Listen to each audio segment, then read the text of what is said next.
Good morning students. आज की online class में आप सभी विद्यार्थियों का स्वागत है। आज की क्लास में बच्चों अपन स्टार्ट करते हैं अपना टॉपिक जो है पौधों में पोषक तत्वों के अभाव के लक्षण। पौधों के अंदर यदि किसी पोषक तत्व की कमी हो जाती है तो उस दौरान पादप के अंदर कौन कौन से लक्षण दृष्टिगोचर होते हैं, कौन कौन से लक्षण होते हैं वो दिखाई देते हैं, इसके बारे में अपने को चर्चा करनी है। तो आज की क्लास में अपन सबसे पहले हेडिंग लगाते हैं आज की कि पादप में पोषक तत्वों की कमी के लक्षण। देखो बच्चों, पादप के अंदर पोषक तत्व की यदि कमी हो जाती है तो उस दौरान पादप के अंदर जो लक्षण दिखाई देते हैं वो कौन कौन से होते हैं। जनरली किसी पादप के अंदर यदि किसी एक पोषक तत्व की कमी होती है तो उस कमी से संबंधित जो लक्षण होते हैं उस पादप की पत्तियों पर, तने पर दृष्टिगोचर होना प्रारंभ हो जाते हैं। और ये जो लक्षण होते हैं ये लक्षण ही ये प्रदर्शित करते हैं कि पादप के अंदर किस तत्व की कमी है, जिसके आधार पर हम उस पादप के अंदर उस पोषक तत्व की पूर्ति कर देते हैं। तो इस आधार पर बच्चों अपन यहाँ कह सकते हैं कि पादप के अंदर किसी पदार्थों के पोषक तत्वों की जो लक्षण की कमी से संबंधित लक्षण होते हैं वो अपने को दिखाई देते हैं। इस दौरान एक और स्थिति बन सकती है जिसे अपन बोलते हैं अदृश्य भूख। उसके बारे में बात करें उससे पहले अपन यहाँ नोट करते हैं कि पादप में यदि पोषक तत्व की कमी हो जाती है तो उस पोषक तत्व की कमी के लक्षण, उस पोषक तत्व की कमी के लक्षण पादप में दिखाई देते हैं। देखो बच्चों, इस दौरान क्या होता है कि पादप के अंदर जो लक्षण होते हैं वो दिखाई देने लगते हैं। लक्षण जो होते हैं वो दृष्टिगोचर होने लग जाते हैं। अब होता क्या है कि एक्चुअल में जब किसी पादप के अंदर पोषक तत्व की कमी होती है तो उसके जो लक्षण होते हैं वो स्पष्ट रूप से दिखाई दे या नहीं दे, ऐसी स्थिति वहाँ बन सकती है। तो पादप के अंदर एक ऐसी स्थिति बनती है जब पादप में पर्याप्त मात्रा के अंदर पोषक तत्व होते हैं तो उसके लक्षण जो होते हैं वो पादप पे दिखाई नहीं देते हैं।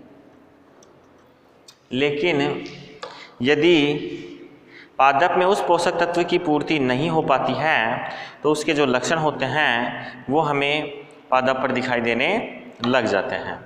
अब देखो बच्चों, यहाँ पर अपन देखते हैं कि पादप में एक स्थिति और बन सकती है कि पादप में किसी पोषक तत्व की कमी हो जाए, पादप के अंदर किसी पोषक तत्व की कमी हो जाए लेकिन उसके जो लक्षण हैं वो अपने को दिखाई नहीं दे, ऐसी स्थिति को बोलते हैं अदृश्य भूख। अर्थात एक ऐसी स्थिति बन सकती है कि पादप में, यहाँ अपन हेडिंग लिख लेते हैं पहले, अदृश्य भूख।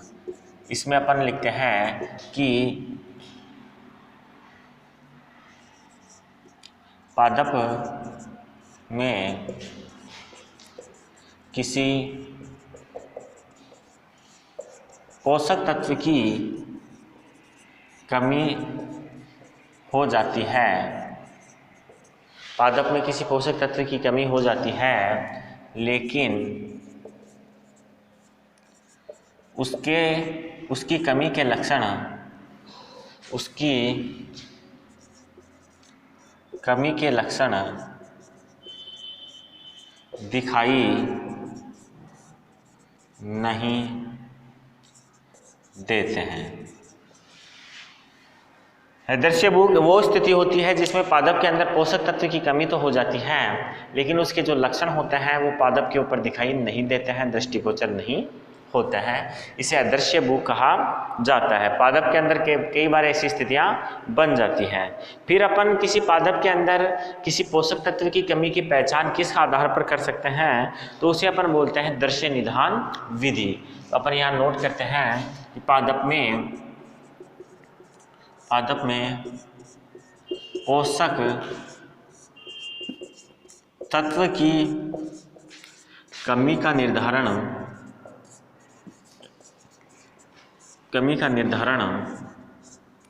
दृश्य निधान तकनीक द्वारा किया जाता है। दृश्य निधान तकनीक के द्वारा किया जाता है। अब देखो बच्चों, यहाँ पर क्या होता है कि पादप में पोषक तत्व की जो कमी होती है उस कमी का निर्धारण दृश्य निधान तकनीक के द्वारा किया जाता है। अर्थात यह तकनीक होती क्या है कि यदि किसी पादप के अंदर पोषक तत्व की कमी हो जाती है तो उसके जो लक्षण होते हैं उसकी पत्तियों पे दिखाई देते हैं, और ये जो पत्तियां होती हैं वो विशेष प्रकार के लक्षण प्रदर्शित करती हैं। अलग अलग तत्वों के कमी के दौरान पादप की पत्तियों में अलग अलग लक्षण दिखते हैं। पत्तियां कई बार मुड़ जाती हैं, कई बार सूख जाती है, कई बार उसके किनारे सूखते हैं, कई बार उसका रंग बदल जाता है। इस आधार पर अपन पत्तियों में पहचान करते हैं और उसकी कमी के लक्षणों के आधार पर पादप में जो पोषक तत्व की कमी है उस पोषक तत्व की पूर्ति करने का काम करते हैं। तो यहाँ पर दो तकनीकें हो सकती हैं। पोषक तत्व जो होते हैं वो उन्हें हम दो भागों में बांट सकते हैं दृश्य निधान विधि के आधार पर। इसमें क्या होता है, कुछ पोषक तत्व ऐसे होते हैं जिनकी कमी के लक्षण सबसे पहले पादप की नीचे की पत्तियां अर्थात पादप की जो पुरानी पत्तियां होती हैं उन पत्तियों के ऊपर दिखाई देते हैं। कुछ तत्व ऐसे होते हैं जिनके कमी के जो लक्षण होते हैं वो पादप की नीचे की जो पत्तियां हैं अर्थात पुरानी जो पत्तियां हैं उन पत्तियों के ऊपर दिखाई देते हैं। जबकि कुछ लक्षण ऐसे होते हैं जो लक्षण पादप की नई पत्तियां अर्थात ऊपर की जो पत्तियां हैं, कलिकाएं से निकलने वाली जो पत्तियां हैं, नई टहनियां जो निकली है वो पत्तियां हैं, उन पत्तियों पर दिखाई देते हैं। तो उन्हें हम अलग प्रकार के तत्वों की श्रेणी में रखते हैं। तो यहाँ हम इस आधार पर तत्वों को दो भागों में बांट सकते हैं। तो अपन यहाँ नोट करते हैं कि इस आधार पर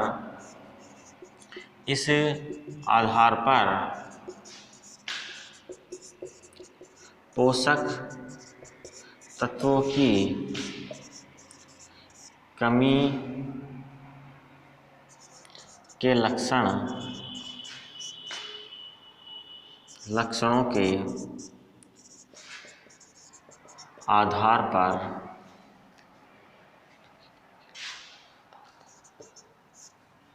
पोषक तत्वों को निम्न दो भागों में बांटा जा सकता है। निम्न दो भागों में बांटा जा सकता है। पहला जो भाग है बच्चों वो है आपके ऐसे पोषक तत्व जिनके कमी के लक्षण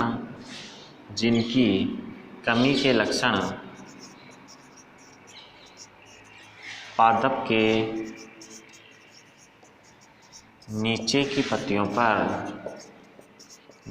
पत्तियों पर अर्थात पुरानी पत्तियों पर पहले दिखाई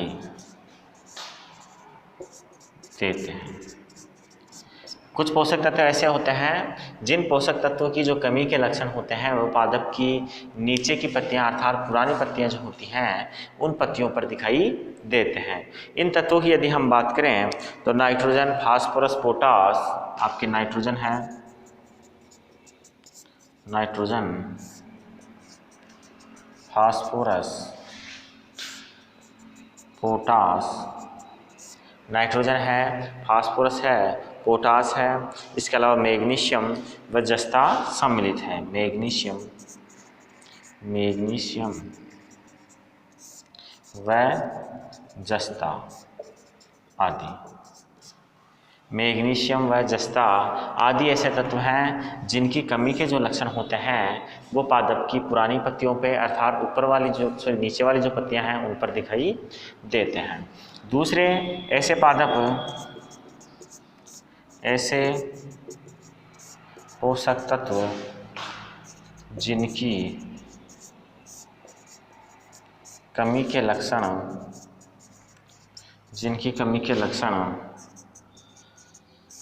पादप की ऊपरी पत्तियों पर अर्थात नई पत्तियों पर पहले दिखाई देते हैं। पहले जो दिखाई देते हैं वो कौन सी पत्तियों पे दिखाई देते हैं? वो नई पत्तियों पे दिखाई देते हैं, अर्थात सबसे ऊपर वाली जो पत्तियां होती हैं उन पे दिखाई देते हैं। इस श्रेणी के अंदर यदि हम बात करें तो आपके कैल्शियम, बोरोन, तांबा, मैग्नीज, कैल्शियम, मैग्नीज,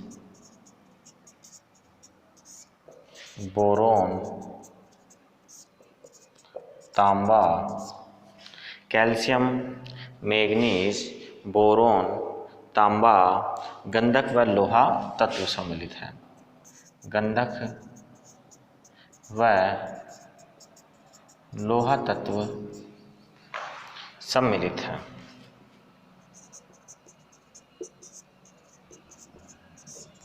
अर्थात इस श्रेणी के अंदर ऐसे तत्व सम्मिलित हैं बच्चों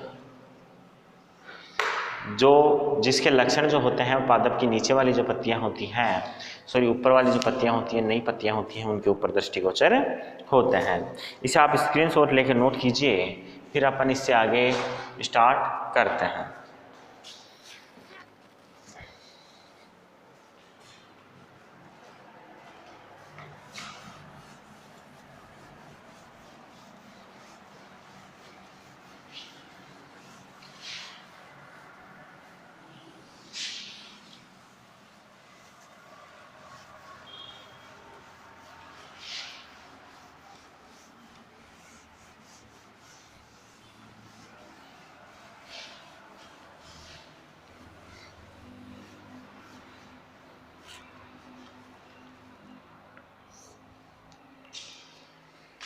आगे देखते हैं अपन कुछ विशेष पोषक तत्वों के बारे में यहाँ बात करेंगे और उन पोषक तत्वों की जो कमी होती है उस कमी के जो लक्षण होते हैं वो पादप में किस जगह पर दिखाई देते हैं, किस प्रकार से दिखाई देते हैं, उसके बारे में डिस्कस करते हैं। तो यहाँ लिखते हैं, सबसे पहले अपन नोट करते हैं नाइट्रोजन की कमी के लक्षण। पादप के अंदर नाइट्रोजन जो होती है, उस पादप के अंदर नाइट्रोजन की कमी के जो लक्षण होते हैं उस कमी के लक्षण अपने को दिखाई देते हैं। क्या दिखाई देते हैं, किस प्रकार से दिखाई देते हैं, इस बारे में अपने को बात करनी है। सबसे पहले अपन यहाँ बात करते हैं कि पादप के अंदर जो नाइट्रोजन है उस नाइट्रोजन के जो लक्षण हैं वो किस प्रकार से दिखाई देते हैं। तो यहाँ पर नोट करते हैं। सबसे पहले अगर हम देखें तो पौधे के अंदर नाइट्रोजन की यदि कमी रह जाती है तो पौधा बोनार रह जाता है, अर्थात नाइट्रोजन की कमी के कारण पौधा कैसा रह जाता है, बोना रह जाता है। नाइट्रोजन की कमी के कारण पौधा बोना रह जाता है। पहली कमी यह होती है कि जो पादप होता है वो कैसा रह जाता है, बोना रह जाता है। इसके अलावा यदि हम बात करें तो पौधे होते हैं वो हरे रंग के होते हैं, सामान्यतः उनकी पत्तियां जो होती हैं वो हरे रंग की होती हैं, लेकिन पौधा नाइट्रोजन की कमी के कारण हल्के पीले रंग का दिखाई देने लग जाता है। पौधा जो होता है वो हल्के पीले रंग का दिखाई देने लग जाता है। तो देखो यहाँ पौधा हल्के पीले रंग का दिखाई देने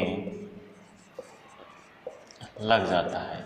पौधा जो होता है बच्चों वो क्या होता है, हल्के पीले रंग का दिखाई देने लग जाएगा यदि पौधे के अंदर नाइट्रोजन पोषक तत्व की कमी हो जाती है। इसके अलावा यदि हम बात करें तो पौधे के अंदर जो प्रोटीन की प्रतिशतता मात्रा होती है वो भी कम हो जाती है। पौधे में पाए जाने वाली प्रोटीन की जो मात्रा होती है वो कम हो जाती है। प्रोटीन की प्रतिशत मात्रा कम हो जाती है। पौधे की जो प्रतिशतता मात्रा होती है, पौधे में पाए जाने वाली प्रोटीन की प्रतिशतता जो होती है वो कम हो जाती है। इसके अलावा यदि हम बात करें तो पौधे की कमी के लक्षण, पौधे में पोषक तत्व के रूप में नाइट्रोजन के जो कमी के लक्षण होते हैं वो पादप की नीचे वाली पत्तियों पर पहले दिखाई देते हैं, अर्थात पुरानी पत्तियों के ऊपर नाइट्रोजन की कमी के लक्षण पहले दिखाई देते हैं। तो यहाँ पर नोट कर देते हैं नाइट्रोजन की कमी के लक्षण, नाइट्रोजन की कमी के लक्षण पादप में पुरानी पत्तियों में, पादप में पुरानी पत्तियों में पहले दिखाई देते हैं।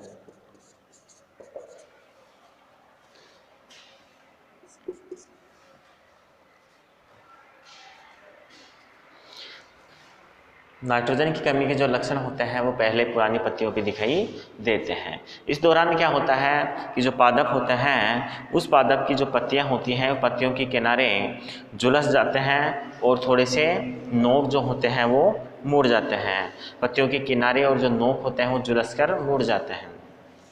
पत्तियों के किनारे व नोक, पत्तियों के किनारे व नोक, पत्तियों के किनारे व नोक झुलस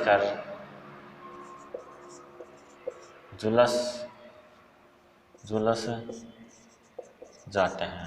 पत्तियों के जो किनारे होते हैं, पत्तियों के जो नोक होते हैं वो झुलस जाते हैं और पत्तियां कैसी आती हैं, मुड़ी हुई नजर आने लगती हैं। यदि पौधे के अंदर ज़्यादा मात्रा में नाइट्रोजन की कमी हो जाती है तो इस दौरान पौधे के अंदर फूल भी नहीं बनते हैं या बहुत कम मात्रा में बनते हैं और पौधे की उपज क्या हो जाती है, गिर जाती है। पौधे में नाइट्रोजन की कमी ज़्यादा होने पर, पौधे में नाइट्रोजन की कमी ज़्यादा होने पर फूल नहीं आते या कम आते हैं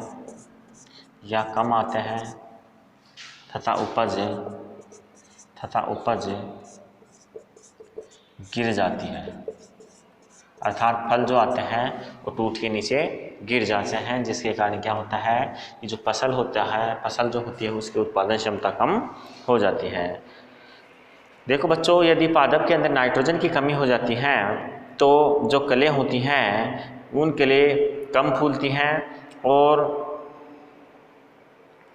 कलियां जो होती हैं वो कम फूलती है और कलियां कम फूलने से फल कम आता है। तो हम ये कह सकते हैं कि नाइट्रोजन की कमी से पौधे की जो कलियां होती हैं वो कलियां कम मात्रा में फूटती हैं। सामान्यतः जो अनाज वाली फसलें होती हैं उसके अंदर कलियां पाई जाती हैं और इन अनाज वाली फसलों के अंदर यदि कलियों में संख्या कम होती है तो अनाज की मात्रा भी कम हो जाती है। तो अपन यहाँ नोट करते हैं कि नाइट्रोजन की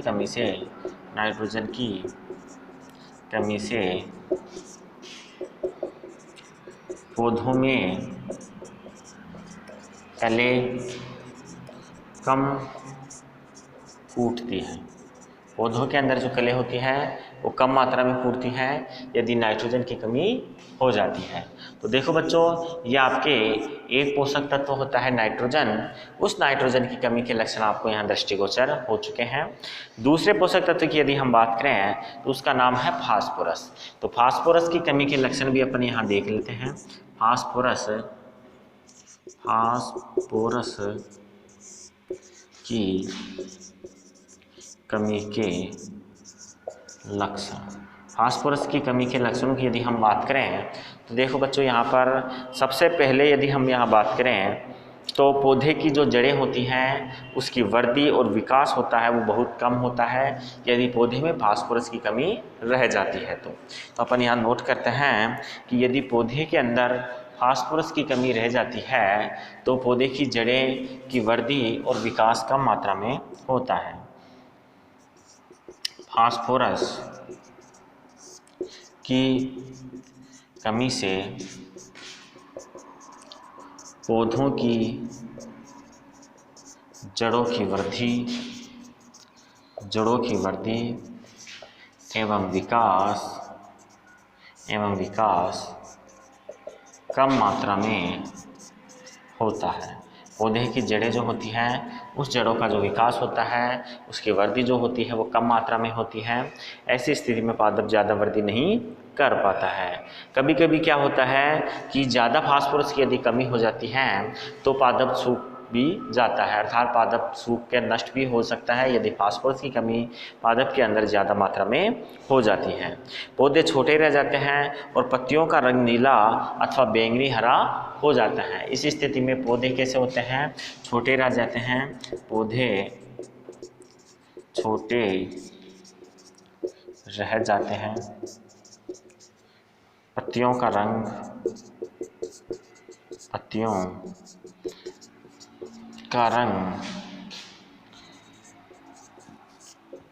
नीला या बैंगनी हरा हो जाता है। पत्तियों का जो रंग होता है या तो वो नीला हो जाता है या फिर बैंगनी हरा कलर का वो हो जाता है। इसके अलावा यदि हम बात करें तो फास्फोरस की कमी के कारण जो पौधे होते हैं उन पौधों के जो अनाज होती हैं वो अनाज देर से पकते हैं, अर्थात परिपक्वता जो होती है पादप के अंदर वो देर से आती है। परिपक्वता देर से आने के कारण जो फल फूल होते हैं वो भी देर से आते हैं और फलों का जो आकार होता है, बीजों का जो आकार होता है वो भी छोटा ही रह जाता है। फास्फोरस की कमी से पादप क्या होता है? पादप की परिपक्वता की जो दर होती है उसमें कमी आ जाती है। परिपक्वता की दर में कमी आने से उसके जो फूल होते हैं वो भी निश्चित समय पर ना आकर लेट आते हैं। यही फूल बाद में फल में बदलते हैं या अनाज में बदलते हैं। तो इस दौरान उसके जो फल और अनाज होता है उसको पकने के लिए कम समय मिल पाता है, जिस कारण उसके फल और जो अनाज होते हैं उसके जो दाने होते हैं वो छोटे रह जाते हैं। तो अपन यहाँ लिखते हैं कि फास्फोरस की कमी से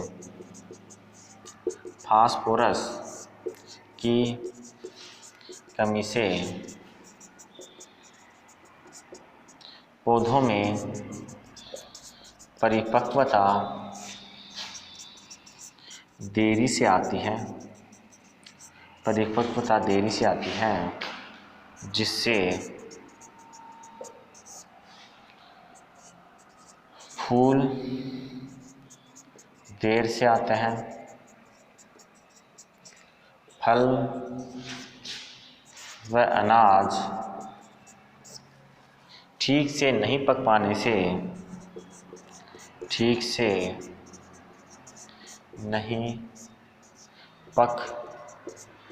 से छोटे रह जाते हैं। अर्थात उनके पकने के लिए जितने समय की आवश्यकता होती है उतना समय पादप को नहीं मिल पाता है और नहीं मिलने के कारण जो पौधे होते हैं वो बीजे उसके जो पक नहीं पाते हैं, आकार जो होता है उसका छोटा रह जाता है। इसके अलावा यदि हम बात करें तो पौधे में पर्व छोटे रह जाते हैं और जो शाखाएं होती हैं वो पतली और कमज़ोर हो जाती हैं। पौधों में पर्व जो होते हैं वो छोटे रह जाते हैं। पौधों में पर्व छोटे रह जाते हैं। इसके अलावा यदि हम बात करें तो टहनियाँ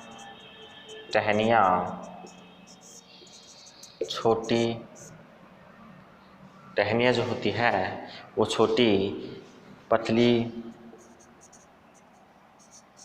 व कमज़ोर हो जाती है। टहनियाँ छोटी, पतली व कमज़ोर हो जाती हैं। इसके अलावा यदि हम बात करें तो पादप के फास्फोरस के जो लक्षण होते हैं वो पत्तियों पर, पुरानी पत्तियां जो होती हैं उन पर पहले दिखाई देते हैं, और पत्तियों का जो रंग होता है वो हल्का बैंगनी हरा कलर का हो जाता है या फिर भूरा भी हो सकता है। और यदि हम बात करें तो पत्तियां जो होती हैं वो सूखकर क्या हो जाती हैं, पतली हो जाती है और सूखकर मुड़ जाती हैं। तो ये आपको ध्यान रखना है, पादप की जो पत्तियों, पुरानी पत्तियों पर पहले लक्षण दिखाई देते हैं, पुरानी पत्तियों पर पहले लक्षण दिखाई देते हैं। जो पत्तियां होती हैं वो मुड़कर सूखकर मुड़ जाती हैं, पतली हो जाती हैं, और इस प्रकार से पादप के जो लक्षण होते हैं वो पत्तियों पर, पुरानी पत्तियों पर पहले दिखाई देते हैं, पादप में फास्फोरस की कमी के लक्षण। देखो बच्चों, अपन ने यहाँ आज 2 पोषक तत्व की कमी के लक्षणों के बारे में चर्चा की है। आज की क्लास अपनी यहीं तक रहेगी। नेक्स्ट क्लास में अपन इससे आगे स्टार्ट करेंगे। थैंक यू, धन्यवाद।